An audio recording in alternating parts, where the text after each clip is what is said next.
Assalamualaikum warahmatullahi wabarakatuh. Alhamdulillahilladzi anzala ala abdihil kitaba wa lam yaj'al lahu iwaja. Asyhadu an la ilaha illallah wahdahu la syarikalah wa asyhadu anna Muhammadan abduhu wa rasuluh. Allahumma shalli ala Muhammad wa ala alihi Muhammad. Amma ba'du. Fa ya ibadallah usikum wa iyya bitaqallah. Faqad fazal muttaqun. Ittaqallah haqqa tuqatih wa la tamutunna illa wa antum muslimun. Pemirsa Kompas TV dimanapun berada yang dirahmati Allah Subhanahu wa Ta'ala, Alhamdulillah hari ini Allah masih memberikan kita kesempatan dalam berkehidupan di dunia ini. Allah masih memberikan kita kesempatan untuk menginjakkan kaki kita di bumi Allah. Allah masih memberikan kesempatan hidayah dan rahmatnya untuk kita. Maka bersyukurlah kita kepada Allah, berterima kasihlah kita kepada Allah dengan selalu menjalankan segala ketaatan perintah Allah Subhanahu wa Ta'ala. Karena rasa syukur itu tidak hanya harus kita ucapkan dengan mengucapkan alhamdulillah, tidak. Tapi bagaimana rasa syukur yang benar itu? Kita selalu menjalankan apa yang Allah perintahkan. Salat kata Allah, salat, mengaji, membaca Al-Quran, kita jalankan. Itulah rasa syukur kita, cara terima kasih kita kepada Allah dengan segala menjalankan kewajiban yang Allah perintahkan dan menjauhi segala larangan Allah.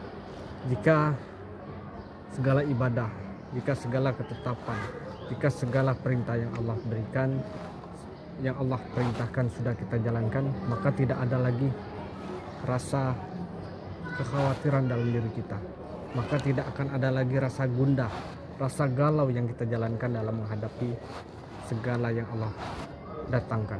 Misal saja sabar atau ujian yang Allah berikan, kita bisa menerimanya dengan lapang dada jika kita tetap menjalankan ketetapan atau menjalankan perintah yang Allah perintah kepada kita.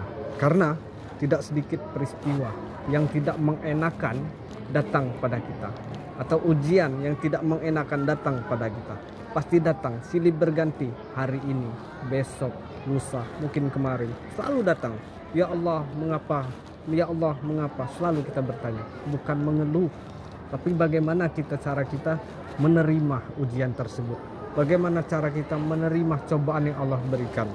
Ujian-ujian yang datang dari Allah itu menjadikan kita untuk meningkatkan keimanan kita, untuk mengangkat derajat kita ke lebih tinggi lagi.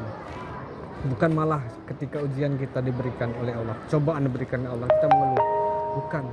Tapi bagaimana kita untuk menerima ketetapan itu dengan lapang dada, dengan bersabar kepada Allah.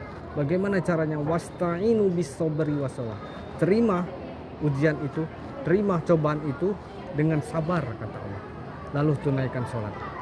Bagaimana kita menjalankan segala ketetapan dengan sabar dan sholat? Lalu mari kita memohon kepada Allah, berdoa kepada Allah, minta dikuatkan keimanan kita, minta diberikan kelapangan hati. Karena kesabaran penuh Allah jadikan ujian tersebut adalah anugerah yang maha dahsyat. Dan tidak ada dalam Al-Quran, dalam hadis Rasulullah, sabar itu ada batas. Banyak orang yang mengatakan sabar itu ada batasnya, sabar itu ada batasnya. Jangan begitu. Itu bukan sabar. Karena sabar itu tidak ada batasnya. Kita manusia hidup di dunia ini tidak lepas yang namanya ujian. Allah selalu datangkan ujian, Allah selalu datangkan cobaan kepada kita. Dan bagaimana kita cara menghadapinya? Wasta'inu bis-sabri was-shalah. Terima dengan sabar, lalu tunaikan sholat kata Allah. Masing-masing orang kaya, orang miskin, orang kuat, orang yang lemah pasti dikasih ujian. Dan tidak ada maksud lain kata Allah, saya datangkan ujian, saya datangkan cobaan kecuali untuk menguji keimanan kita. Bagaimana kita bisa menghadapinya dengan sabar. Lalu kata Allah, bolehkah kita berkata sampai kapan saya bersabar? Ya Allah, sampai kapan saya bersabar? Misalnya ada orang yang mengatakan, saya sudah sholat, saya sudah melaksanakan segala kewajiban, tapi ujian selalu datang. Kapan ya Allah tuntasnya? Karena jika kita sabar, kita selalu berprasangka baik, Allah mungkin mudahkan. Allah memberi lapangan hati kita. Karena setiap orang, baik kaya, kata saya tadi, baik yang kaya, baik yang miskin, baik yang sehat, baik yang kuat, pasti diberikan ujian. Sesuai dengan firman Allah di surah Al-Baqarah ayat 155, وَلَنَبْلُوَنَّكُمْ بِشَيْءٍ مِّنَ الْخَوْفِ وَالْجُوعِ وَنَقْصٍ مِّنَ الْأَمْوَالِ وَالْأَنفُسِ وَالثَّمَرَاتِ. Dan sampaikan, dan kami pasti akan berikan ujian dengan sedikit kelaparan, ketakutan, kekurangan harta, jiwa, dan buah-buahan. Dalam ayat ini, segala orang di dunia ini pasti diberikan ujian. Ada yang tingkatan tinggi, ada yang tingkatan rendah.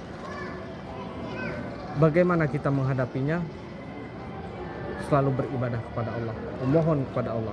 Karena di akhir ayatnya Allah mengatakan wabasyiris sabirin, dan berikan kabar gembira kepada orang yang sabar. Orang yang sabar dalam menghadapi ujian, maka Allah berikan kelimpahan harta, kelimpahan pahala, kelimpahan kebaikan, tidak di dunia, di akhirat nanti. Jadi dengan sholat, dengan kita berbuat kebaikan adalah salah satu cara untuk menghadapi ujian. Salah satu cara kita bersabar dalam menghadapi ujian. Jadi jangan mengira bahwa sabar hanya harus dimiliki orang-orang yang kuat. Tidak, orang-orang yang lemah pun pasti diberikan ujian kepada Allah. Bagaimana cara kita menghadapinya? Mendekatkan diri kepada Allah.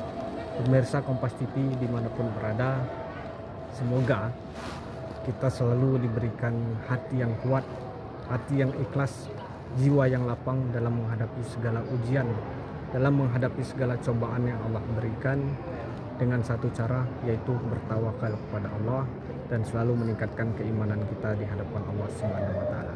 Assalamualaikum warahmatullahi wabarakatuh.